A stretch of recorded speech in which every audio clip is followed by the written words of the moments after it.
예수를 믿는 사람에게는 이 세상이 참 아름다운 세상입니다. 그러나 예수 믿지 않는 사람들에게는 이 세상이 얼마나 악하고 어두운 세상인지 모릅니다. 지금 온 세상은 코로나 바이러스로 두려움에 떨고 있지만 하나님은 믿는 자녀들은 구름 기둥과 불 기둥으로 우리를 지켜주실 줄 믿습니다. 하나님께서 애굽에게 10가지 재앙을 내리실 때도 고센 지방에는 하나님이 모든 재앙에서부터 지켜주셨어요. 여러분 기억하십니까? 그래서 택함받은 하나님의 자녀는 어떤 어려운 가운데서도 하나님이 지켜주신다고 하는 확신을 가지고 찬양하며 기도하며 예배하며 살 수 있기를 바랍니다.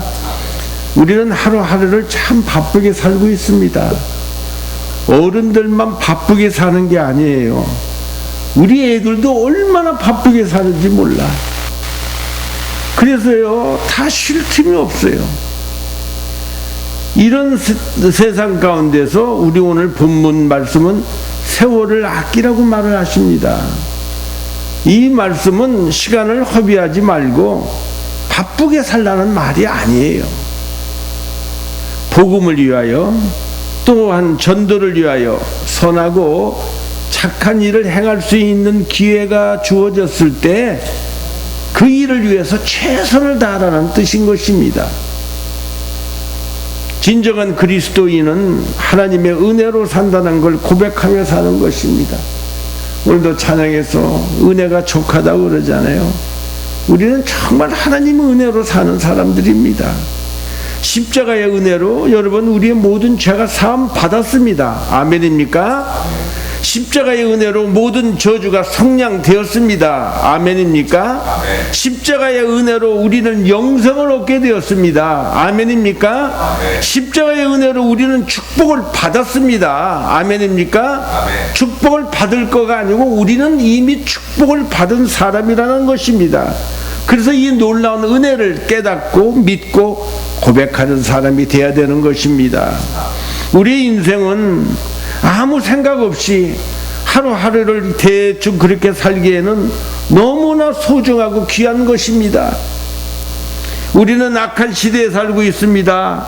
세상이 얼마나 악하고 더럽고 추한 세상인 것을 우리는 인터넷 기사를 통해서 매일 느끼며 살고 있습니다. 이런 세상에 살고 있는 우리에게 하나님은 시간을 잘 활용해서 복음을 위하여 내 이웃을 위해 또 내 자신을 위해서 좋은 일을 많이 할 수 있도록 그래서 하나님 앞에 영광을 돌리라고 우리는 하나님이 우리에게 말씀하시는 것입니다.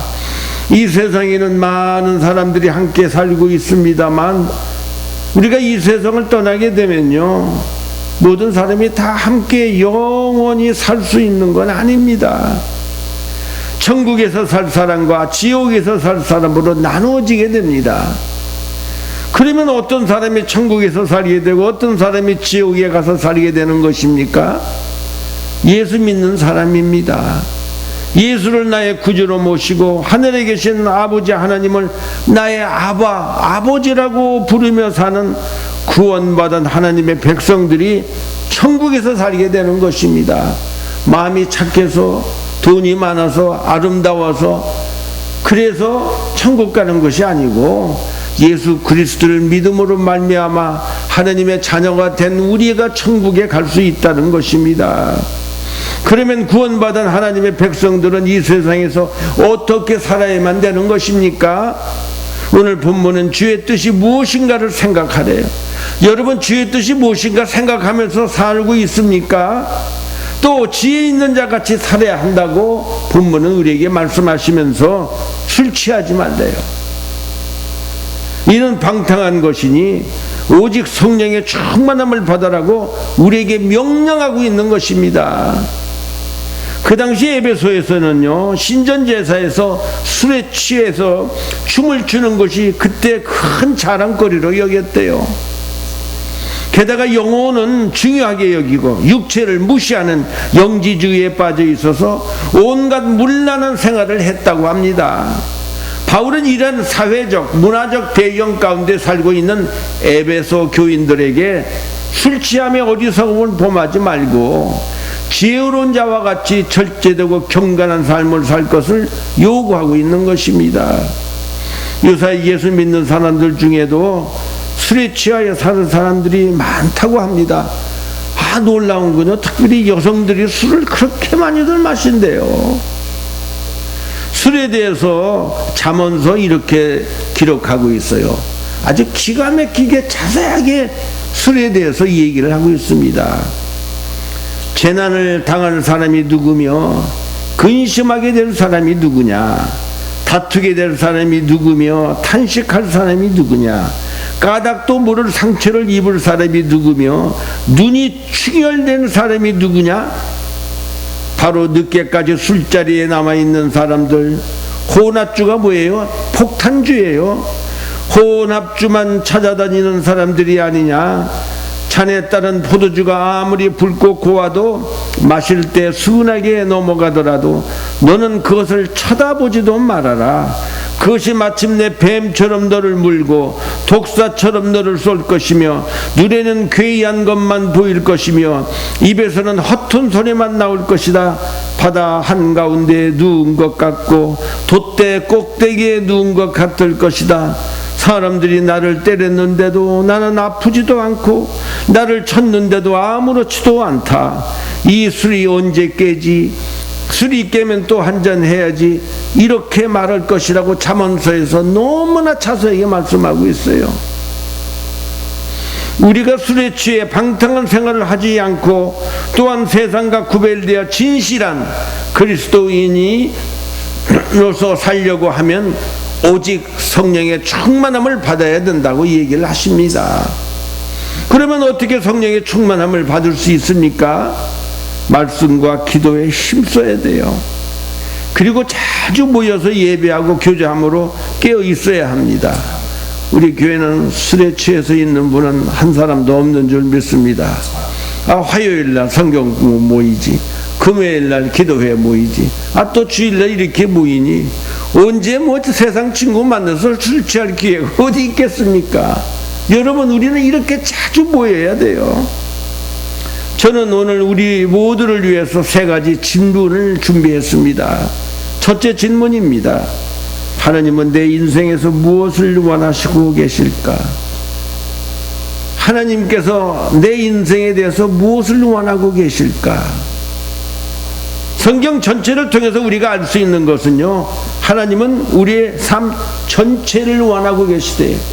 whole life를 하나님은 우리에게 원하시고 계시다는 거예요. 출애굽기 34장 14절에 보면요, 너는 다른 신에게 절하지 말라. 야훼 여호와 하나님은 질투하는 이름하는 질투의 하나님이라고 말하세요. 하나님이 치사에게 질투하시는 하나님, 질투하시는 하나님이세요. 또 신명기 4장 24절에 보면 내 하나님 야훼는 소멸하는 불이시요 질투하는 하나님이시다. 또 출애굽기 20장 5절에 보면 나 야훼 너의 하나님은 질투하는 하나님인즉 나를 미워하는 자의 죄를 갚되 아비로부터 아들에게 3, 4代까지 이르게 하거니와. 하나님은 질투하시는 하나님이십니다. 하나님은 우리가 하나님 한 분만을 사랑하고 예배하기를 원하신다는 거예요. 그렇지 않을 경우에는요, 질투하시는 하나님이세요. 하나님께서는 그럴 만한 자격이 있으십니다. 하나님은 우리를 지으셨고 우리를 죄로 인해서 하나님의 자녀의 모든 축복과 권세를 마귀에게 빼앗겼을 때 독생자 예수 그리스도를 십자가에 대신 죽게 하심으로 마귀의 손아귀로부터 여러분과 저를 구원해 주셨기 때문인 것입니다. 그런데도 우리는 하나님의 사랑을 받기만을 원하고 있지 않습니까? 하나님께서는 우리가 하나님의 사랑을 받기를 원하는 것 이상으로 우리가 하나님을 사랑하기를 원하신다는 것입니다. 성경은 우리가 이전에 즐기던 세상에 속한 것들을 그대로 유지하면서 크리스찬이 될 수 있다고 말하고 있지 않습니다. 하나님은 우리에게 10%나 50%를 원하지 않습니다. 하나님은 99%를 원하지 않으십니다. 하나님은 우리가 가지고 있는 모든 것을 원하시는 것입니다. 믿으십니까? 그 말씀이 마태복음 22장 37절 이하에 기록합니다. 예수께서 이르시되 내 마음을 다하고 목숨을 다하고 뜻을 다하여 주 너의 하나님을 사랑하라 하셨으니 이것이 크고 첫째 되는 계명이라고 그랬어요. 여기에서 다하고라는 말도 바로 우리의 전부를 말하고 있는 것입니다. 우리는 우리의 인생에서 누가 우리의 주인이 될지를 선택해야 합니다. 우리 자신입니까? 아니면 하나님입니까? 하나님이 먼저입니까? 아니면 우리 자신이 먼저입니까? 믿음을 가진 사람들조차 이렇게 말하는 것을 우리는 보게 됩니다. 하나님, 저 정말 주님을 위해 살고 싶어요. 그런데 제가 먼저 영주권을 받아야 돼요. 할렐루야. 하나님, 저는 주님을 위해서 정말 살고 싶어요. 그런데 제가 일단 아이들을 먼저 좀 잘 키워서 결혼시키고 나서 홀가분을 하게 되면요, 하나님, 저는 정말 하나님을 위해 뜨겁게 살 준비가 되었습니다. 그런데 일단 경제적으로 좀 독립을 먼저 해야겠어요. 예수님께서는 누가복음 14장에서 비유를 들어 다음과 같이 말씀하셨습니다. 한 왕이 아주 큰 잔치를 열고 모든 사람들을 초청했습니다. 그런데 초대받은 사람들이 모두 참석할 수 없다고 변명을 하기 시작했습니다. 처음 등장하는 사람은 제가 밭을 샀거든요. 나가서 좀 살펴봐야 하니까 용서해 주세요. 그리고 다른 사람은 제가 소 5겨리를 샀는데 지금 몰고 나가는 참이어서 정말 죄송합니다. 또 다른 사람은 저 지금 막 결혼했거든요.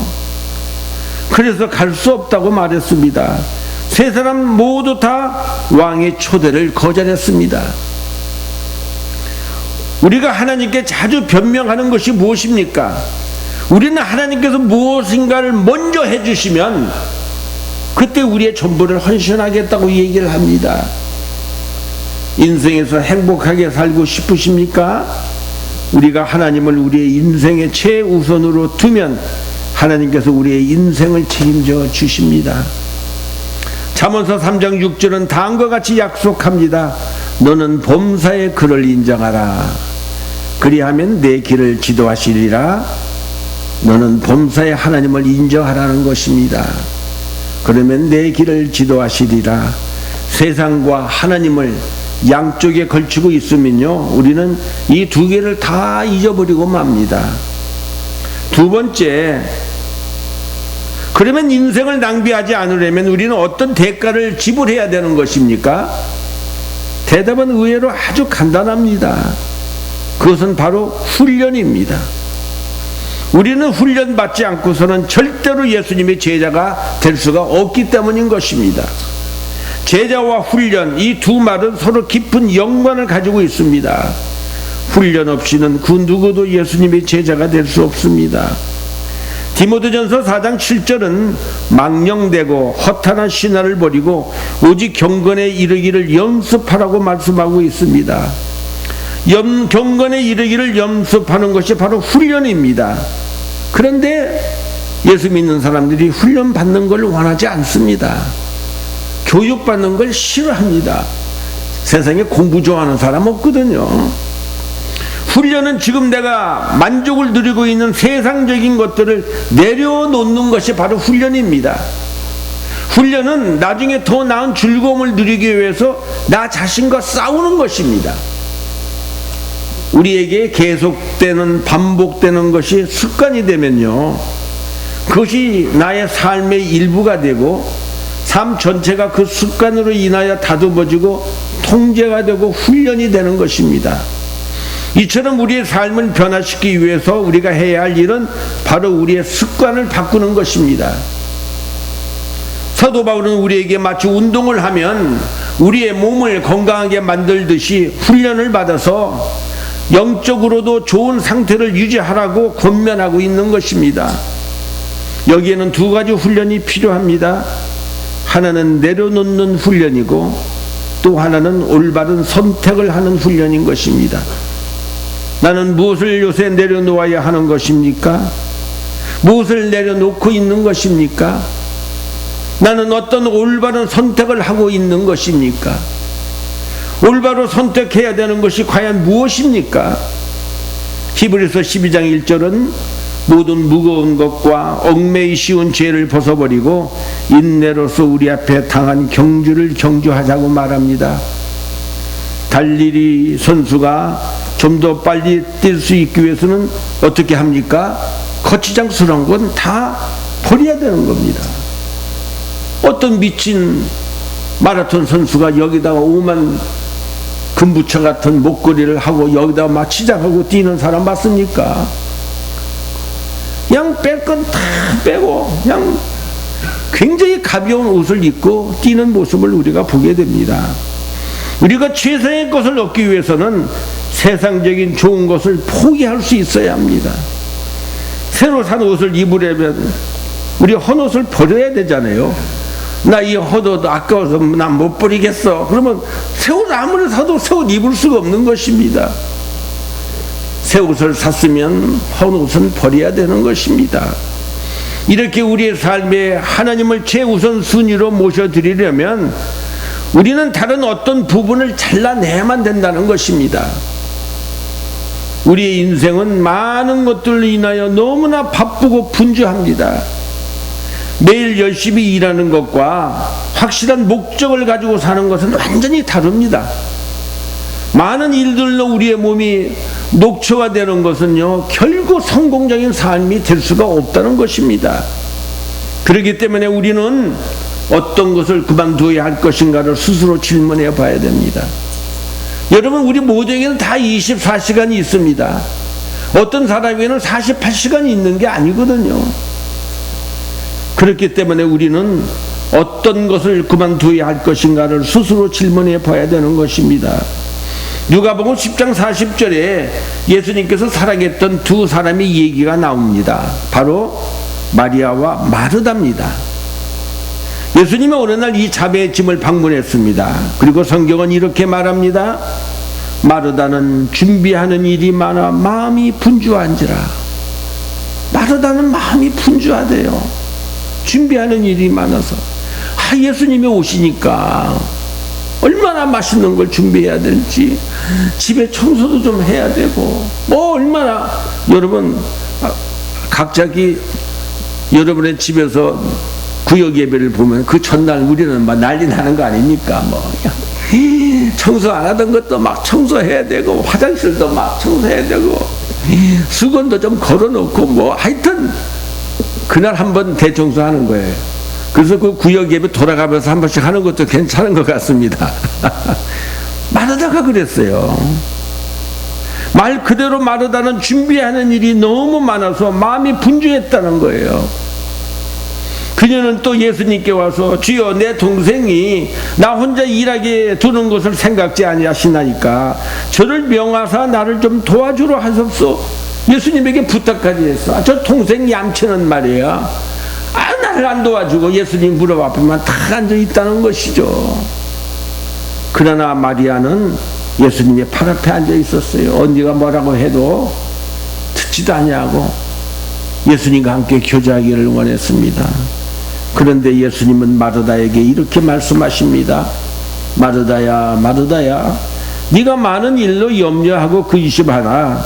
그러나 몇 가지만 하든지 혹 한 가지만이라도 족하니라. 마리아는 이 좋은 편을 택하였으니 빼앗기지 아니하리라 하시니라. 예수님이 말씀하시고자 하는 것이 무엇입니까? 집을 깨끗이 치워놓고 음식을 준비하는 것도 다 중요하다. 그러나 예수님과 함께 시간을 보내는 일 중에서 먼저 할 일을 선택한다면 여러분은 어떤 것을 선택하시겠냐는 겁니다. 우리는 마르다와 같은 적이 없었습니까? 우리가 하나님과 예배드리고 기도하려고 그러면 먼저 생각나는 게, 집을 좀 정돈을 먼저 해야 되겠다. 집 청소 먼저 좀 해놓고, 그러고 이제 주님과의 묵상의 시간을 가져야 되겠다. 그러면 이제 또 저 설거지 마저 또 해놓고, 빨래까지 다 해놓고, 그리고 이런 일 다 해놓고 하나님과 조용한 시간을 가려고 하면요, 첫째는 몸도 피곤하고 그러다가 더 급한 일들이 생겨서 결국에는 가장 중요한 하나님과의 만남의 시간을 갖지 못하는 일을 우리가 종종 하는 것을 보게 됩니다. 먼저 하나님과의 교제 시간을 가지시기 바랍니다. 아멘. 설거지가 이만큼 쌓여있고 집에 청소가 잘 되지 않고 모든 것이 지저분해도 먼저 무릎을 꿇고 하나님 앞에 찬양하며 교제하는 시간을 먼저 가질 수 있기를 바랍니다. 그러면 우리는 이 귀한 시간을 빼앗기지 않는 것입니다. 많은 일로 마음이 분주하겠지만 모든 일이 다 똑같은 가치가 있는 것은 아니라는 것입니다. 마리아는 더 나은 것을 선택했다고 했습니다. 우리는 우리 삶에 주어진 모든 것들을 다 행할 수도 없습니다. 하나님도 우리가 모든 것을 다 하기를 기대하지 않으십니다. 우리에게는 영적으로 성장할 시간이 데피니트리 필요한 것입니다. 문제는 우리가 그 시간을 할애할 준비가 되어 있냐는 것입니다. 인터넷에서 카톡에서 이런 것들을 보는 시간은 많은데 하나님과 나와의 영적인 교제를 하기 위한 그런 시간을 우리가 할애할 준비가 되어 있냐는 것입니다. 하나님을 내가 최우선에 두면 하나님은 내가 하는 모든 것을 채워주시겠다고 약속하십니다. 그 말씀이 바로 이 말씀입니다. 너희는 먼저 그 나라와 그 일을 구하라. 그러면 이 모든 것을 더하여 주시겠다는 거예요.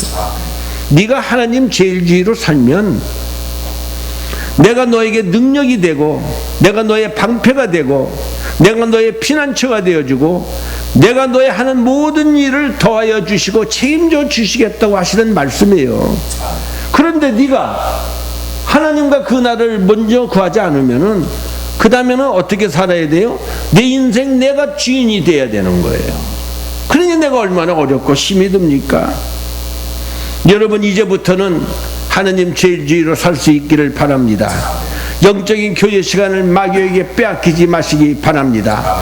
어떤 환경 가운데서도 무슨 일을 하기 전에 먼저 하나님 앞에 기도하는 자세를 꼭 가지시기를 바랍니다.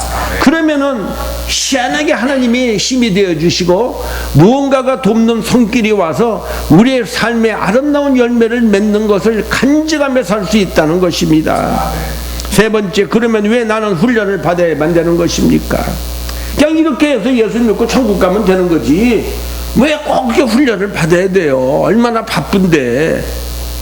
우리는 이 세상에서 예수님의 제자로서 증인의 삶을 살기 위해서는 이 영적 훈련을 꼭 받아야만 되는 것입니다. 때로는 군사로 믿음의 선한 싸움을 싸우고 우리를 공격하는 악한 영들과 영적인 싸움을 싸워야 하기 때문에 그렇습니다. 성경은 하나님의 전신갑주를 입으라고 말합니다. 설령 우리에게 손해가 생길지라도 하나님께서 우리에게 가라고 하신 이 길을 우리는 가야 하는 것입니다. 그것이 바로 십자가의 길이기 때문인 것입니다. 예수님은 우리를 위해 자신의 삶 전체를 고스란히 포기하셨습니다. 이제 예수님은 우리의 삶 전부를 그분을 위해 내어놓기를 원하신다는 것입니다. 사도 바울은 골로새서 1장 24절에서 이렇게 고백합니다. 내가 이제 너희를 위하여 받는 괴로움을 기뻐하고 그리스도의 남은 고난을 그의 몸된 교회를 위하여 내 육체에 치우노라. 주님은 우리의 삶 전체를 받으시기에 합당하신 분이십니다. 왜냐하면 우리는 모두가 십자가의 은혜로 영생을 얻었고 우리는 주님께 빚진 자가 되었기 때문인 것입니다. 성경은 우리에게 이렇게 말합니다. 우리가 하나님과 함께 일하는 자로서 너희를 권하노니 하나님의 은혜를 헛되이 받지 말라. 우리를 부르시는 하나님의 은혜를 거절하지 말라는 것입니다. 십자가의 복음을 부인하지 말라는 말씀인 것입니다. 우리 인생은 나그네 길이요 안개와 같습니다. 그러나 우리 주님과 함께 사는 것은 영원한 것입니다. 헛된 일에 귀한 시간을 낭비하지 마십시다. 하나님의 뜻이 무엇인지 깨닫고 행하며 사는 지혜로운 사람이 되십시다. 그리고 하나님을 기쁘게 드리는 삶을 사십시다. 그러기 위해서는 성령으로 충만함을 받아야 합니다. 하나님은 우리 교회가 말씀과 기도로 잘 훈련되어지고 맡겨주신 교회 사명을 잘 감당하는 교회가 되기를 원하십니다. 이를 위하여 우리 모두에게 이런 하나님의 은혜와 성령이 충만히 임하시기를 예수님의 이름으로 축원합니다. 함께 기도하십시다. 우리 하나님 감사합니다.